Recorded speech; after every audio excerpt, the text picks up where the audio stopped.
7 reasons you're not losing weight on keto. Reason no. 1. You're not in ketosis after all. According to wellness education specialist Nair Davudi, Road, ketosis can be tricky to achieve when you're first starting out. A lot of people think they are in ketosis after following the keto diet for a few weeks. Though what often happens is they are not calculating their intake correctly, she explains. How to get into ketosis. In order to reach ketosis, you must keep a close eye on your macronutrient consumption, how much protein, fat, carbs you eat daily. While calorie intake won't affect ketosis, it may impact how much weight you're losing, more on that later. The amount of carbs you can eat while staying in ketosis varies from person to person. If you're following a strict ketogenic diet, your carb intake will be lower, about 20 grams, than if you're following a cyclical ketogenic diet like the Bulletproof diet, where you have one carb refeed day a week. Adding intermittent fasting to your keto diet will also allow you to eat more carbs and stay in ketosis. Related, why keto is more effective with intermittent fasting. Though keto carb calculators offer only a rough guide, they can be useful in figuring out where to start. On a bulletproof keto diet, aim to eat fewer than 50 grams of carbs a day, and eat them only at dinner time. Stricter, regular keto diets generally recommend no more than 20 to 30 net carbs, total carbs minus fiber, per day. How to know if you're in ketosis. When you're in ketosis, your liver produces large amounts of ketones to supply energy to the brain and body. One way to determine if you're in ketosis is to measure the presence of ketones in your bloodstream. There are several ways to test for ketones, though some are more accurate than others. Urine strips or sticks, ketone urine strips indicate ketone quantity on a color grading scale. Urine tests are affordable and easy to use. However, be wary of inaccurate results. Urine tests only monitor leftover, unused ketones in your body. That's why the strips will be darker, indicating more ketones, when you're new to the diet. As you adapt to ketosis, your body uses more ketones, so there will be fewer ketones expelled through your urine. Being well hydrated can also throw off tests.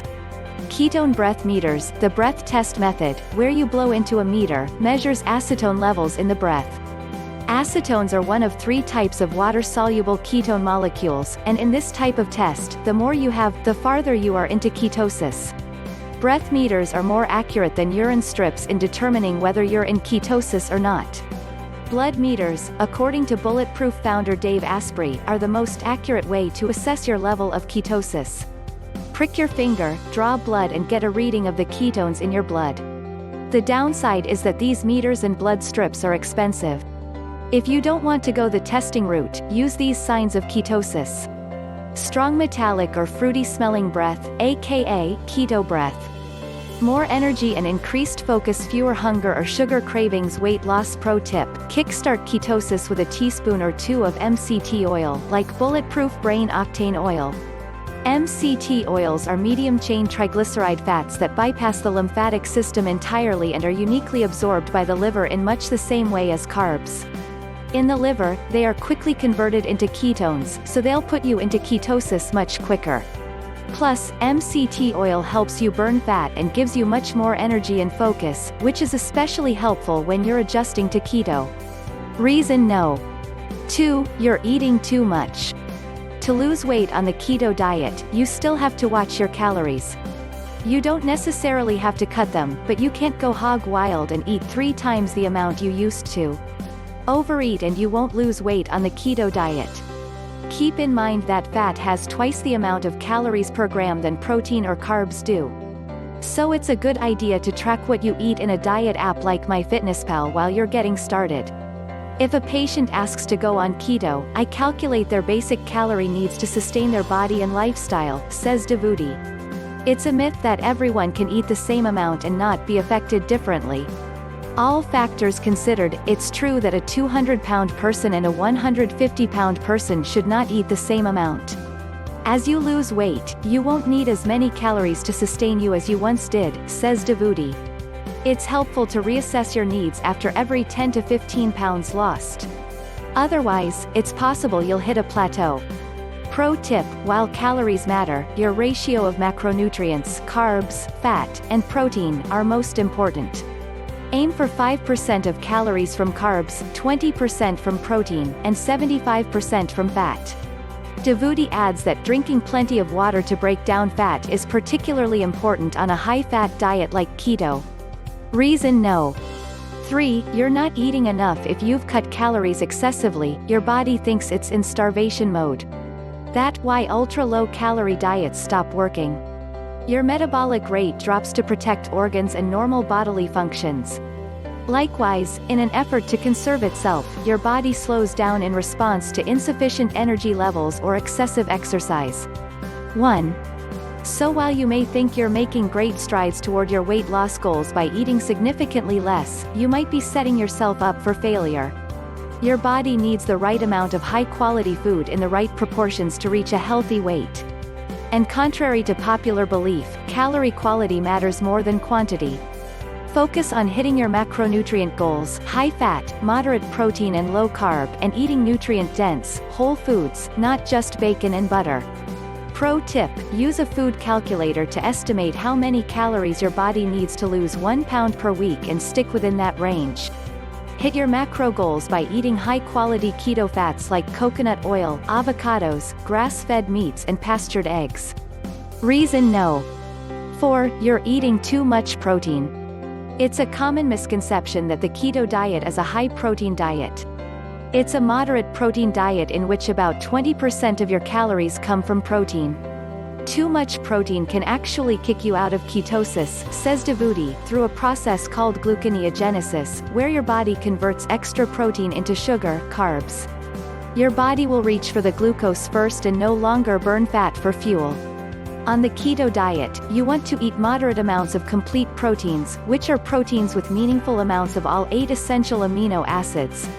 Meat, fish and eggs are all complete protein sources. Incomplete proteins from nuts, vegetables and starches are helpful, but they aren't enough on their own. Pro tip: carefully calculate your protein needs, advises Devoody. Too much and you won't stay in ketosis, too little and you'll lose muscle. Here's a quick and dirty guide: calculate your ideal protein intake. How much protein to maintain body weight? A good starting point is 0.4 grams of protein for every pound you weigh. A 120-pound woman, for example, would eat 48 grams of protein a day. 120 by 0.4 equals 48. If you're healthy and sedentary, this should be enough protein for maintenance. In fact, some studies find that 0.4 to 0.5 grams per pound is enough to maintain lean muscle for people who are working out. 2. At this level, you probably won't gain muscle, but you won't lose it, either.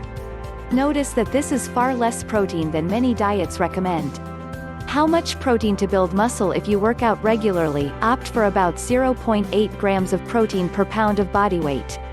Rebuilding torn-up muscles takes a lot of amino acids. You want to provide your body with plenty of raw material to grow. Again, you don't need to overdo it.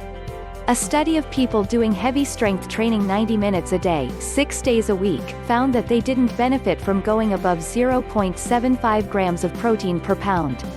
3. On top of that, a 2011 review of research on optimal protein intake for athletes and bodybuilders settled on 0.82 grams per pound as the ideal amount for muscle building. 4. How much protein to burn fat? If you're looking to lose weight, increasing protein will help.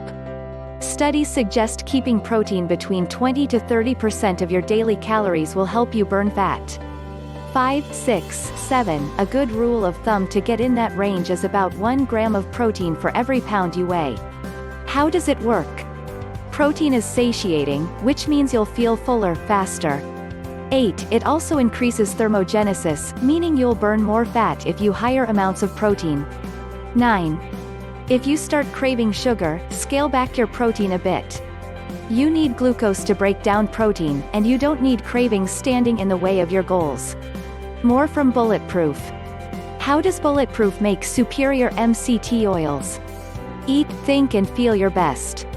Shop the Bulletproof store. 13 of the best keto foods that are also Bulletproof approved to buy at Whole Foods. Is the keto diet safe? How to avoid common issues. How much protein to speed up recovery? When you're injured, your body uses extra protein to rebuild damaged tissue. The amino acids glycine, proline and hydroxyproline speed up wound recovery and support joint, bone and tissue damage. 10, 11, 12 Collagen is rich in all three. To get back on your feet faster, shoot for 1 gram of protein per pound of body weight a day total, with approximately 30 grams coming from hydrolyzed collagen. This is a starting point. You have to take your own biology and lifestyle into account when determining your individual protein needs.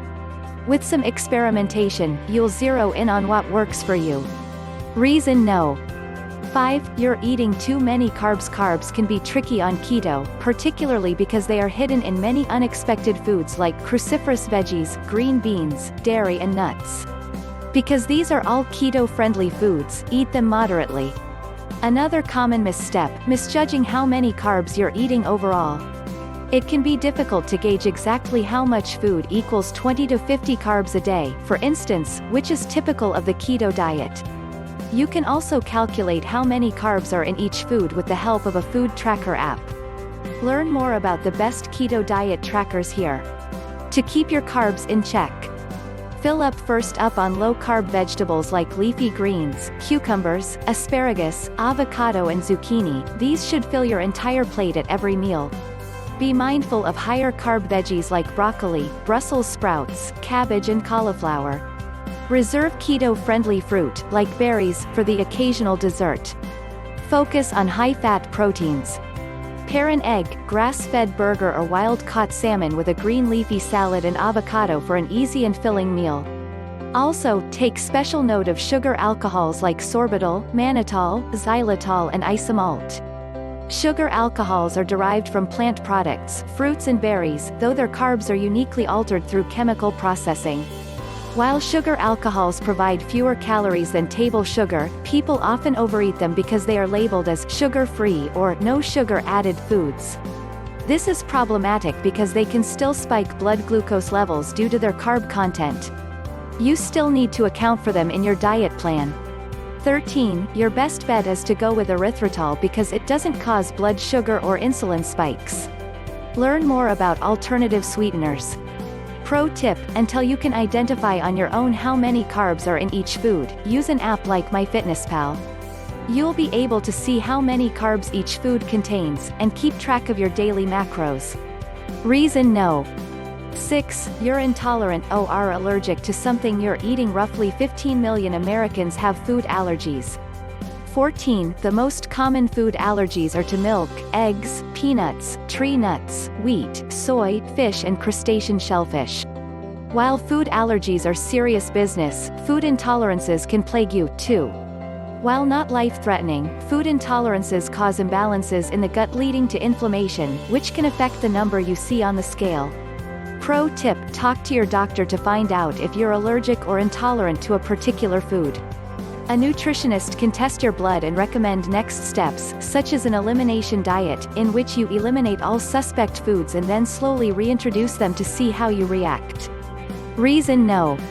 7. You have leptin resistance. You have a stop eating hormone that plays an instrumental role in your hunger and weight management, and it's called leptin.